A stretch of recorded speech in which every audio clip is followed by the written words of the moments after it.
dalam bulan Syawal ini kita harus berlatih memaafkan. Ya, jadi minal aidin wal faizin. Saya beri beberapa contoh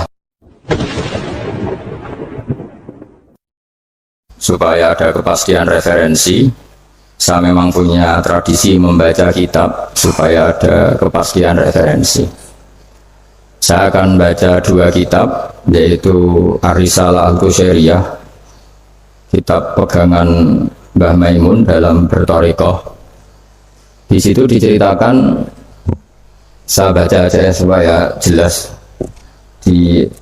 untuk membantu teman-teman yang masih mungkin punya kitab ini. Dan di halaman 27262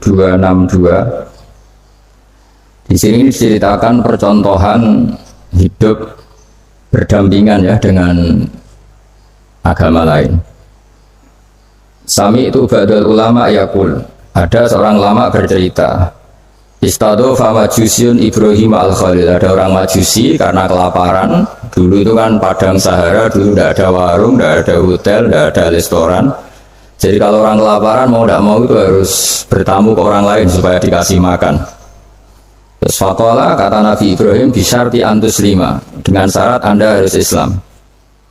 Kemudian orang majusi ini putus asa karena dia tidak mau Islam, terus pulang. Terus Allah Ta'ala memberi wahyu ke Nabi Ibrahim, fa'auhawahu ilaihi mundu khamsina sanatan nut'imuhu ala kufri. Kata Allah, orang itu sudah menjadi majusi 50 tahun dan selama ini tak kasih makan. Kamu dimintai makan sehari saja kok minta dengan syarat apa? Islam. Akhirnya Nabi Ibrahim mengejar orang majusi itu dan kemudian dikasih makan. Jadi cerita-cerita seperti ini juga ada dalam khazanah kita, sehingga membentuk perilaku para kiai Indonesia itu toleransinya luar biasa. Juga zaman kita kecil sampai sekarang sering banyak kiai cerita, dan itu memang nyata, betapa Nabi itu juga memaafkan kesalahan seorang daksur ya, dalam yang cerita yang terkenal itu. Ketika Nabi sendiri, ada orang bawa pedang terus tanya, ya Muhammad, sekarang siapa yang bisa menghalangi engkau dari saya? Orang ini bawa pedang. Karena Nabi seorang Nabi yang sangat dekat Allah, Nabi matur Allah ya. Kemudian orang itu gemetar, pedangnya jatuh, terus dipegang Nabi, sekarang kamu yang bisa menghalangi siapa? Dia bilang la ahada, tak seorang pun. Singkat cerita, kemudian Nabi memaafkan orang itu. Jadi cerita-cerita itulah yang menjadikan kita bisa hidup berbangsa dan bernegara. Jadi memaafkan itu kata kunci dalam bersosialisasi, baik dengan keluarga, dengan tetangga, dengan semua warga Indonesia. Kedua, saya baca kitab Asy-Syifa. Asy-Syifa ini kitab tentang kelebihan-kelebihan Rasulullah SAW. Di antara pokok dari sifat dasar Nabi itu adalah pemaaf. Suatu saat Nabi ngalamin luka, dan luka itu disebabkan oleh musuh-musuhnya. Kemudian ada di antara yang memberi saran ke Nabi, lau da'au ta'alaihim, mbok jenengan maksud no mereka, karena mereka sudah melukai engkau, terus sudah biadab sama engkau. Tapi Nabi menjawab, ini di halaman 73 dalam kitab Hukukul Mustafa, karangannya Qodiyat, judulnya itu Asy-Syifa. Ini lam upas la'anan, saya ini tidak ditugaskan Allah untuk menjadi tukang laknat, untuk menjadi orang yang sukanya menghabisi yang lain. Walakinni bu'istu da'iyan warahmatan, tapi saya diutus untuk berdakwah yang baik, warahmatan, dan menjadi rahmat. Terus Allahumma hdi qaumi fa innahum la ya'lamun, ya Allah beri hidayat kaum saya, karena perilakunya demikian itu disebabkan karena ketidaktahuan.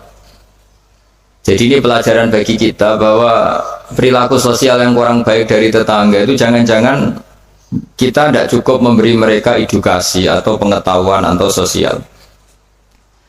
Jadi saya tidak akan banyak matur di sini karena memang waktu saya juga tidak banyak. Tapi saya mau matur dulu itu, saya cerita ke ibu-ibu ini, yang ibu Dulu itu ulama itu hubungannya hanya dengan Allah, tidak pakai ilmu sosial.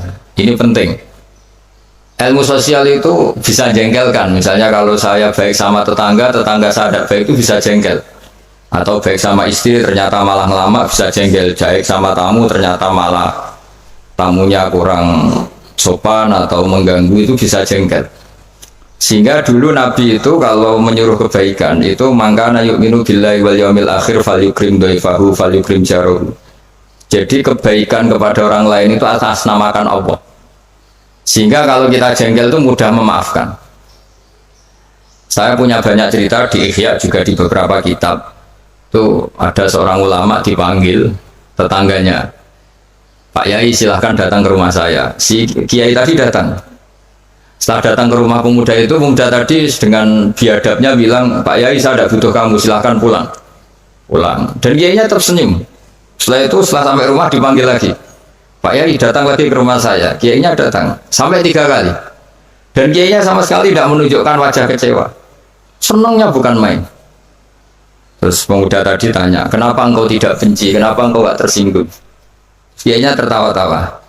Nah, saya datang ke kamu itu bukan karena apa-apa. Memang Allah menyuruh saya ini memuliakan tangga. Sehingga ketika tetangga memanggil ya saya datang. Itu perintahnya Allah. Jadi saya tidak ada urusannya dengan kamu. Nah itu pentingnya pertaruhan. Apa-apa itu atas nama Allah. Itu tidak mudah kecewa. Tapi kalau atas nama manusia itu kalau dia jengkelin kita akan balas jengkelin. Tapi kalau atas nama Allah itu legowo. Ini yang dibutuhkan dalam berbangsa dan bernegara. Jadi, misalnya hubungan kita dengan negara, kalau memberi itu ibadah dan keren, heroik. Tapi kalau mendapat itu, kalau kita tidak berhak itu ada hisabnya. Misalnya kita digaji karena pekerjaan tertentu, tapi bawaannya di kantor baca koran, guyon, terus main WA terus misalnya. Itu antara gaji dan pekerjaan itu malah masalah. Tapi kalau kita memberi, itu pasti dapat pahala. Bayangkan kalau negara ini hubungan masyarakat dengan negara itu memberi, kayak kita zaman belum merdeka. Tentara-tentara itu dibantu orang-orang kampung, dulu itu hanya dengan ketela, dengan makanan-makanan kampung, tapi hubungannya itu memberi. Barokahnya itu bisa merdeka. Tapi kalau hubungannya mendapat itu orang itu nggak akan puas. Begitu juga kiai dengan masyarakat, masyarakat dengan kiai itu kalau hubungannya memberi itu insya Allah akan semuanya baik-baik saja. Tapi kalau hubungannya ingin mendapat ini masalah. Jadi sebetulnya menata bangsa ini juga menata peradaban manapun itu dimulai dari mental memberi. Yunfikun itu memberi. Memaafkan juga sama. Kalau kita nurutin jengkel itu gampang jengkel, tapi mulailah dari mental memberi maaf. Makanya Rasulullah itu ketika ada sahabat marah sama pembantunya, kata Nabi, marahnya Allah itu lebih dahsyat ketimbang marah kamu pada pembantu. Terus sahabat tadi tanya, lalu supaya Allah tidak marah ke saya gimana? Terus Nabi jawab, Allah takhdok, kamu sendiri jangan mudah marah. Jadi semua kekacauan sosial itu kan karena kita sadar punya hak, kemudian kalau terganggu kita marah. Gara-gara marah melahirkan pemecatan, melahirkan macam-macam, akhirnya melahirkan dendam macam-macam. Jadi dalam bulan Syawal ini kita harus berlatih memaafkan. Ya, jadi minal aidin wal faizin. Saya beri beberapa contoh. Jadi tadi sudah contoh daksur, terus Nabi menjawab, saya tidak diutus Allah untuk sebagai pelaknat, tapi walakin bu'istu da'iyya wa rahmah. Terus ada lagi cerita tentang orang Badui. Orang Badui itu orang primitif yang kurang berperadaban. Itu datang ke Nabi kemudian memaki-maki Nabi, Muhammad, engkau jadi pemimpin harus yang adil, nggak boleh tidak adil. Terus Nabi itu dengan senyum bilang, fama ya'dilu idzalam adil, lalu yang adil siapa kalau saya sendiri tidak adil? Padahal Nabi ketika dilihat tidak adil itu punya ilmu yang luar biasa. Tak beri gambaran begini, mungkin orang Indonesia tidak siap, tapi harus siap, dilatih supaya siap. Apalagi ibu-ibu kayaknya agak siap. Nabi itu kalau ada orang sering memberi itu malah setelah Nabi kuat, zaman dulu kuat itu artinya memenangkan istilahnya pergulatan antara hak dan batil. Nabi setelah mengalami Fatu Mekah itu ya mapan. Itu yang biasa berderma, biasa ngasih itu nggak dikasih. Tapi yang orang-orang barusan masuk Islam, barusan jadi orang baik itu dikasih banyak.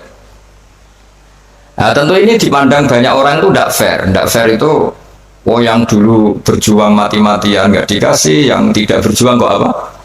Dikasih. Itu dianggap nggak adil oleh pikiran ini. Tapi cara berpikir nubuah tidak seperti itu. Cara berpikir nubuah itu orang yang biasa ngasih negara, misalnya berjuang kemerdekaan atau berjuang membebaskan Indonesia dari penjajah, itu mentalnya memberi ke negara. Ya itu sama Nabi malah ya sudah, mental memberi itu mental terbaik, nggak boleh diturunkan jadi mental mendapat.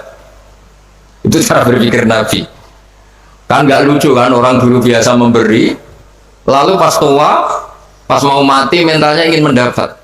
Kalau enggak geremeng, ini dari mantan heroik jadi mantan heroik, terus sekarang mentalnya jadi sa'il, meminta-minta, itu kan enggak keren, turun derajat. Tapi kalau orang kan nggak terima, wong dulu zaman miskin sama saya, setelah kaya kok lupa saya. Sebetulnya ketika miskin kamu bantu temen, ketika kaya biasa aja dia nggak bantu kamu, biar kamu ketemu Allah itu keren. Statusnya hanya membantu, bukan dibantu. Tapi ini insya Allah kayaknya banyak yang nggak siap. Jadi kalau kamu punya teman miskin, kok teman kamu jadi pejabat atau jadi orang kaya, biarin aja. Biar kamu tetap keren. Itu dulu tak bantu, sampai sekarang pun tetap tak bantu. Sekarang dia kaya, tidak minta bantuan saya, tapi saya tetap keren. Status membantu masih melekat. Tapi setelah kamu batalkan sendiri status Anda karena kamu minta-minta, kalau tidak geremeng, maka dari status membantu menjadi peminta. Itu nubuah ya namanya. Jadi nubuah itu pikiran yang super. Sehingga dan itu harus ditanamkan di hubungan kita dengan negara, dengan orang tua, dengan tetangga. Kalau bisa mental kita itu al-yadul ulya khairum al yadis sufla, mentalnya memberi. Karena mentalnya memberi itu nggak gampang kecewa.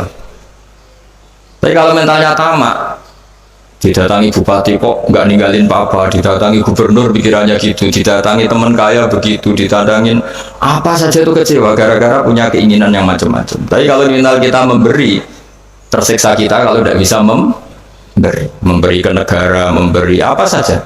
Memberi ke negara ya ikut jaga stabilitas nasional, memberi ke tetangga paling tidak kalau tidak bisa bantu ya tidak ganggu. Ya sudah seperti itu.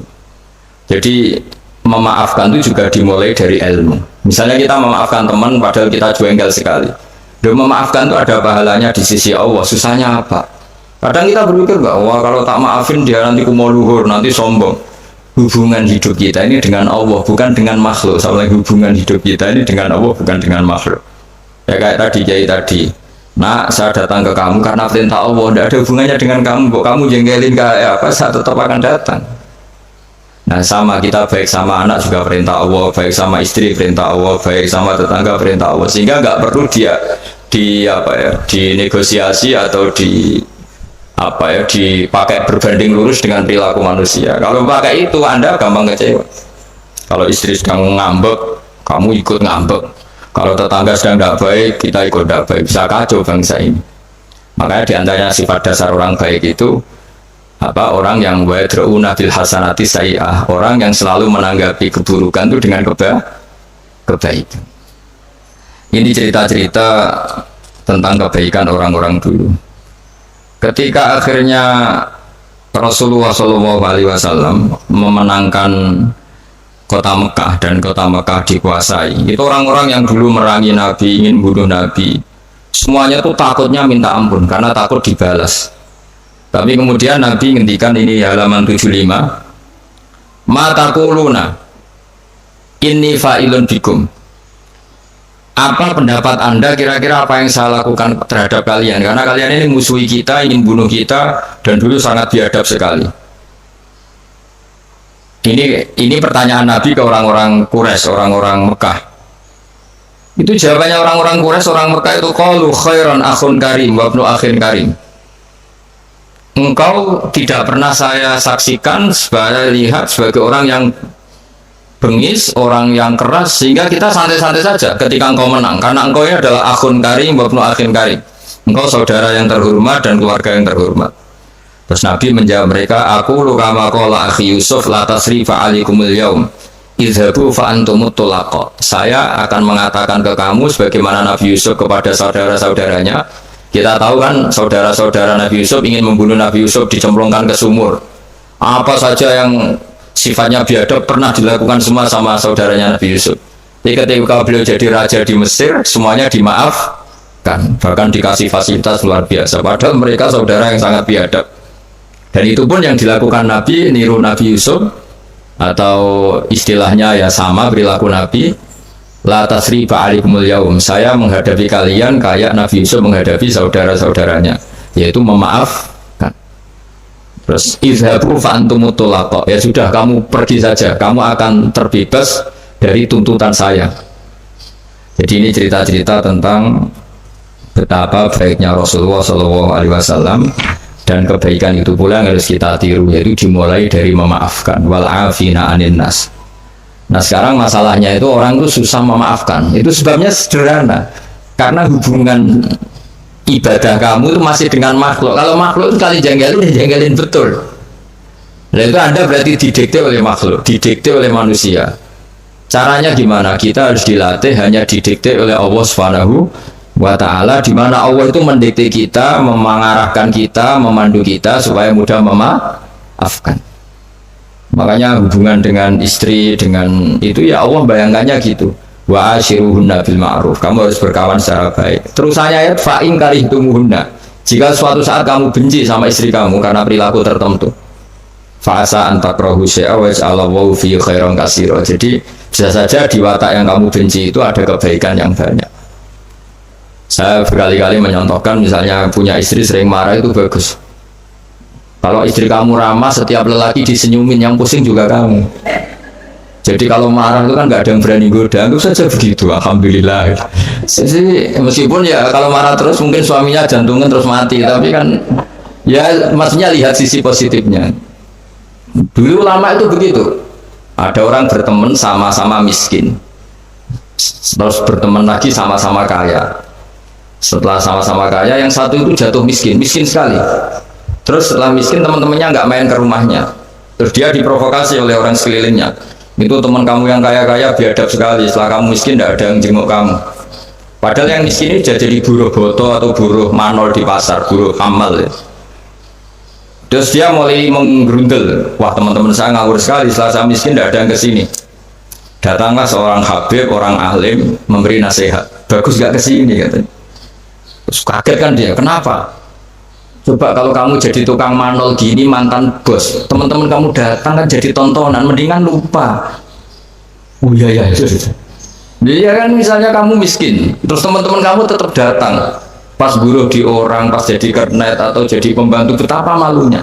Bagus mana ya? Bagus dilupakan apa bagus diingat? Bagus dilupakan.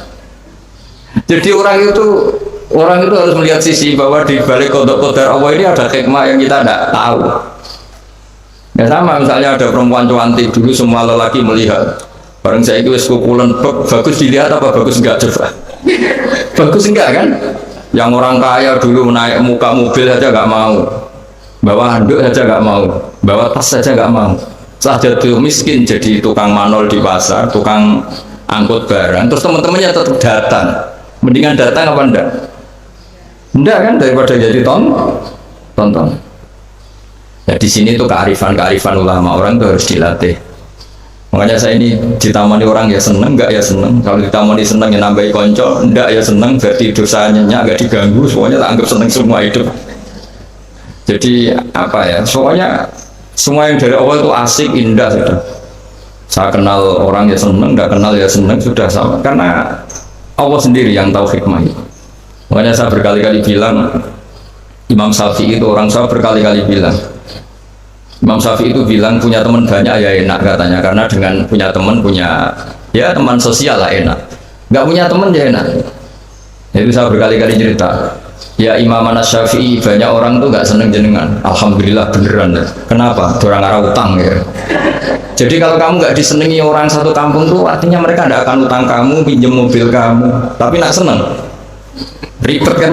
Jadi seneng ya ada hikmahnya, nggak seneng juga ada.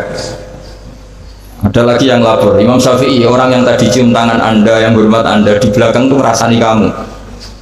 Jadi Imam Syafi'i, alhamdulillah, berarti saya wibawa, buktinya depan saya nggak berani. Jadi dianggap enteng saja. Jadi orang dulu itu segampang itu melihat fakta. Yaitu ilmu ini yang menjadikan orang itu tidak uring-uringan cara Jawa. Karena ilmunya luas, nggak gampang emosi. Jadi ya seperti ini, saya ini kan jam tidur saya kalau saya terganggu ibu-ibu. Tapi anggap saja ini umat-umatnya Kanjeng Nabi. Setelah saya pulang tidak saya ganduli, nanti suaminya tersinggung termasuk ibu-ibu. Ya sudah kalau mau pulang saja biar suaminya agak cemburu, malah ribet kan. Jadi dianggap enteng saja hidup oleh ulama-ulama dulu karena ilmunya cukup. Makanya Imam Abu Hanifah paling dikenang dalam makalah paling terkenal itu Allahumma, kata Imam Abu Hanifah ketika munajat sama Allah, ya Allah, mandoko bina sodruh falsuduruna ittasaat bih. Orang yang melihat saya itu nggak mampu sehingga dia mangkel, sehingga dia nggak bisa nerima sikap saya, tapi hati saya bisa memaklumi mereka. Misalnya kita kaya, top, banyak yang hasut, ya kita harus maklumi. Di mana-mana orang dihasut itu ya keren. Kalau kamu miskin yang mau ngasut itu siapa? Kalau kamu cantik dihasuti orang harus bangga. Kalau kamu jelek kukulan yang mau ngasuti itu siapa? Harus dimaklumi. Harus dimaklumi. Ya biasa aja. Ya kan? Misalnya suami jenengan kok sering melihat orang jadi harus dimaklumi. Memang suami saya normal. Karena suami sampai untuk seneng wong wireng, kukulan, keriting, welek. Ini bojoku ini waras ora kan mestinya. Ya tapi sampai nggak siap kan dengan ilmu-ilmu seperti itu. Jadi ya sudah biasa. Jadi memaafkan itu saya dimulai dari ilmu. Ilmu bahwa hidup kita ini hubungannya hanya dengan Allah Subhanahu wa Ta'ala. Dan Allah pula yang menyuruh kita mudah memaafkan. Tapi kalau Anda memaafkan berdasar hitung-hitungan sosial itu pasti sering tidak maafkan karena mangkel itu ya mangkel dongkol kan, kita pernah dihujat, pernah dibully, pernah disakitin. Jadi kalau kamu ingat itu Allah Ta'ala menyuruh kita kebaikan dan Allah akan berjanji akan membalas orang-orang yang pemaaf, insya Allah kamu akan menjadi ringan. Terus yang terakhir dawuh Imam Ahmad bin Hanbal, beliau pernah dipenjara, beliau pernah dicambuk karena kebenaran, demi kebenaran, tapi orang-orang ini semuanya dimaafkan. Ketika ditanya kenapa engkau maafkan ya Ahmad, nanti di akhirat itu ada pengumuman, siapa yang pernah memaafkan temannya muslim, temannya atau tetangganya, silahkan berdiri di atas mimbar ini. Kata Imam Ahmad di riwayat itu fala yaqumu illal afun, kemudian yang bisa berdiri hanya orang yang pernah punya reputasi memaafkan. Maka maafkan ini pahalanya besar sekali. Jadi Syawal ini dimulai dari mudah memaafkan, yaitu wal kaziminal ghaidha wal afina anin nas. Matur nuwun semuanya, dan saya tidak bisa matur banyak karena saya juga sibuk, karena yang ngajar dan belajar saya itu, supaya yang ganggu juga desanya tidak banyak-banyak. Jadi ya sama-sama enak gitu loh. Kalau suami jenengan nunggu juga nunggunya nggak lama-lama. Jadi entah masih ditunggu tanda ya nggak tahu saya, tapi kan khusnudan lah, masih banyak yang nunggu, masih keluarga misalnya banyak. Jadi saya mohon latihlah hidup secara ikhlas. Ikhlas itu apa-apa demi Allah Subhanahu wa Ta'ala. Makanya itu bedanya Islam dengan yang lain. Maksudnya orang-orang ateis atau orang-orang yang tidak beragama itu hukum sosial kan segala-galanya. Bedanya yang beragama sama yang tidak beragama.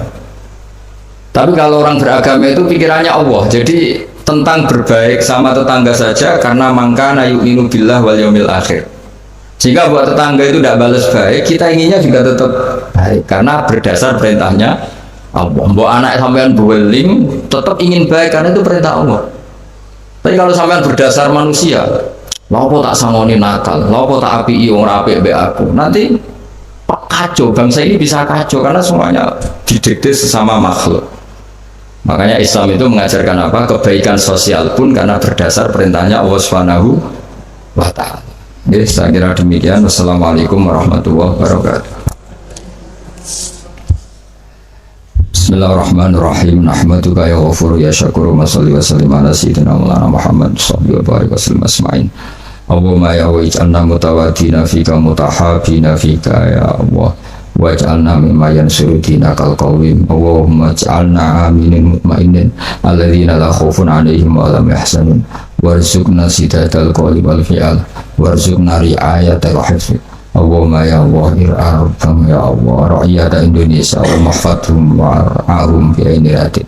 Allahumma ya ilahana ya Allah warzuqna rizqan halalan wasi'an barakan intik warzuqna ya watuma'ninatal qalbi ya Allah ma'ana wa fina ya Allah barik lana ma'ajiranina wa ma'aduyufina wa ma'alimina wa ma'alimina innaka ala kulli syai'in qadir wa annakal haqqus samad waj'alna ghani min salimin mu'afin min kulli bala'in dunya al-akhirah nas'aluka ya wa'alafa wal-afiyah lana wa li ahli Indonesia ya wa'amatan wa li a'immatil muslimina wa amatihim rabbana atina fid dunya hasanah fil akhirati hasanah wa qina adzabannar sallallahu alaihi sayyidina Muhammad sallallahu alaihi wasallam subhana rabbika rabbil izzati amma yasifun wa salamun alal mursalin alhamdulillahi rabbil alamin. Al-Fatihah.